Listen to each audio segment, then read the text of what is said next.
여러분 안녕하십니까? 10월 13일 금요일 영상 새벽 기도회입니다. 성경은 열왕기상 15장 25절로 32절 말씀입니다. 짧은 본문이고요. 내용도 뭐 어려움이 없는 그런 본문입니다. 오늘 이 본문에는 다른 이야기가 아니고 여로보암의 아들 원래 아비야라는 아들이 있었는데 그 아들이 죽었고 그 아들이 죽을 때에 여로보암의 왕비가 그때 아히야라는 그 선지자를 찾아가서 자기 아들 좀 낫게 해줄 것을 구했지만 그럴 수 없다고 하고 여로보암을 축복해서 왕이 되게 여로보암에게 복을 주어서 왕이 되게 했는데 그가 하나님의 뜻을 따르지 않았으므로 여로보암에게 속한 모든 사내들이 다 죽을 것이다라는 예언을 이미 아히야가 하였고 한 바가 있고, 그러니까 그 먼저 그 아비야라는 아들이 죽을 때 먼저 그런 예언이 있었고, 오늘 본문에서 그것이 이제 실제로 일어나게 되는 상황을 오늘 본문이 적고 있습니다. 그렇게 해서 여로보암이 왕이 되었고 제일 첫 계승자인 아비야는 이미 죽었고 그 이후에 또 이제 두 번째 계승자로서 나답이라는 아들이 왕이 되었는데 이 나답이 아버지 여로보암이 죽고 얼마 되지 않아서 그 바사라는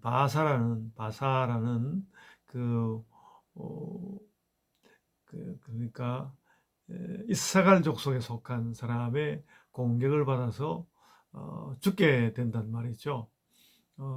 그렇게 해서 이제 앞으로 이스라엘은 자꾸 이러는데 왕조 교체가 일어날 것입니다. 또 딴 지파에 또 아무개가 일어나고 또 얼마 지나면 또 딴 지파가 일어나고 이런 식으로 해서 이스라엘의 그 왕조가 그렇게 편안치가 못한 그런 상태로 세월이 흘러가게 되는 것을 볼 수 있습니다.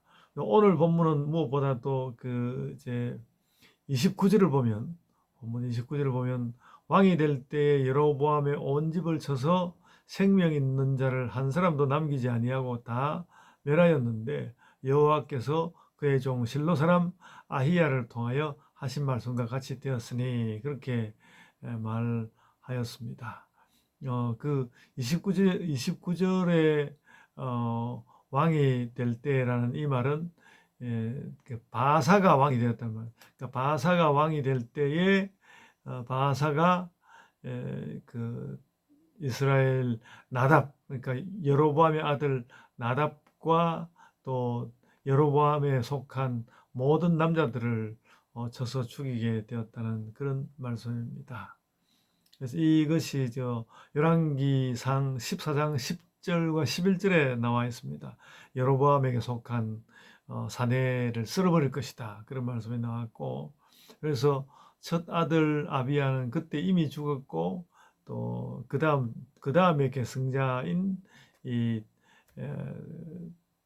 그러니까 나답도 결국 바사의 칼에 죽게 되는 그런 모양을 그리고 있습니다. 그 열왕기를 보면서 늘 느끼는 것은 참 인생사가 이렇게 좀 험악하게 끝나기도 하고, 또 뜻하지 않았던 자리에서 또 좀 단단해지기도 하고, 그러니까 예를 들어서 아사 같은 경우에는 오히려 그 아버지에게 등불과 같은 존재가 되는 좀 편안한 일이 있는가 하면, 지금 나답의 경우는 완전히 그 왕이 된 것까지는 좋았지만은 그 이후에 멸문을 하게 되는 그런 일들을 보게 됩니다. 오늘날의 그 세계를 보면 또 그렇게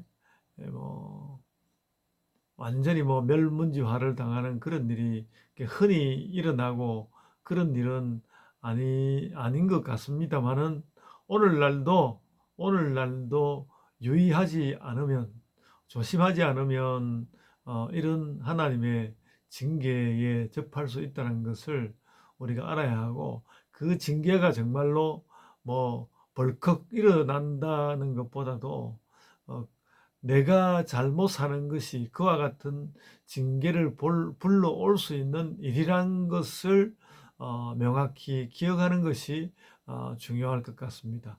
그럴 수도 있는 것, 하나님께서 우리를 용서하시고 사랑하셔서 징계할 것을 그냥 두고 지나가시기도 하지만, 그러나 나의 죄라는 것 그 자체는 그런 징벌에 해당하는 것이라는 걸 우리가 아는 것, 이것이 중요하다고 생각됩니다. 그러니까 징벌을 받았기 때문에 그래서 내 삶이 고달프게 되고 또 나의 가족에게 해가 오고 뭐 이런 것은 실제적으로 고통스러운 것이겠지만, 그런 일이 오지 않는다 할지라도 죄를 범하고 죄를 범했는데도 그냥 곱게 넘어가네, 뭐 이렇게 생각할 문제가 아니라, 죄를 범하였음에도 불구하고 그냥 넘어간 일이 있다면 그것은 사실은 하나님 앞에서 더 큰 징벌을 받아야 하는 것이지만, 어, 어, 그런 어떤 징벌에 해당하는 것이지만 하나님께서 나를 그래도 소중히 여기시고 그냥 벌하지 아니하시고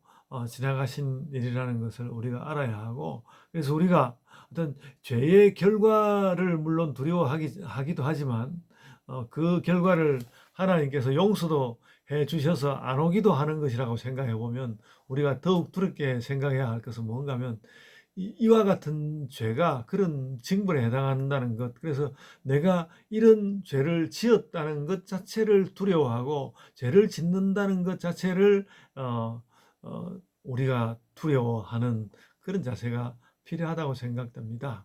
근데 뭐 오늘 우리가 열왕기에서 보는 그대로 열왕기에 나오는 많은 왕들이 이렇게 이제 하나님께 징벌을 받을 줄 알면서 죄를 범하고 뭐 그런 모습을 많이 보게 됩니다. 우리에게도 상당히 개연성이 있는, 악을 행하고도 곱게 지나가니까 이 악이라는 것이 얼마나 악한 것인지 그걸 잘 모르고 사는 것, 그것이야말로 우리에게 두려운 일이다 라는 생각을 꼭 가졌으면 좋겠습니다. 징벌을 받지 않아도 죄는 하나님 앞에 두려운 것이다 라는 그런 것을, 오늘 뭐 본문이 꼭 그런 것을 이야기하려고 하는 것은 아닙니다만은 제가 해석하다 보니 그런 말을 하게 됩니다. 이렇게 해서 이제 그러니까 남북으로 나뉜 이후에 왕들이 어떤가 하면, 그 유다에서는 맨 먼저 르호보암이 있고 그 다음에 두 번째로 아비야라는 왕이 있었고요. 그 다음에 아사라는 왕까지 우리가 이렇게 살펴보았습니다. 그리고 이스라엘에는 여로보암이 있었고, 여로보암의 아들 나답, 여로보암이 꽤 긴 시간 통치를 하다가 나답이라는 아들이 이제 통치를 하게 되었으나, 그 아들은 칼에 죽임을 당하고 새로운 이사갈 지파에 속하는 새로운 가문, 새로운 왕의 가문을 맞이하게 되는 그런 일이 있었다. 이것을 역사적으로 기억하고, 거기와 관련해서는 우리가 죄의 두려움을 알자라는 내용으로 오늘 말씀을 정리하겠습니다. 이제 제가 기도하겠습니다. 주님, 은혜 감사합니다. 죄가 두려운 것을 확연히 깨닫고 우리의 마음 가운데 있는 우리의 삶에 자꾸 나타나곤 하는 그런 죄의 가능성을 우리가 말끔히 씻어내고 하나님의 백성으로 살아가는 자들이 되게 하여 주옵소서. 감사하옵고 예수님 이름으로 기도드리옵나이다. 아멘.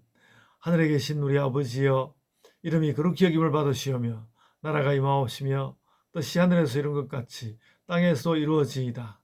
오늘날 우리에게 일용할 양식을 주옵시고, 우리가 우리에게 죄 지은 자를 사하여 준 것 같이 우리 죄를 사하여 주옵시고, 우리를 시험에 들게 하지 마옵시고 다만 악에서 구하옵소서. 나라와 권세와 영광이 아버지께 영원히 있사옵나이다. 아멘. 예, 이제 각자의 기도로 기도하시기 바랍니다.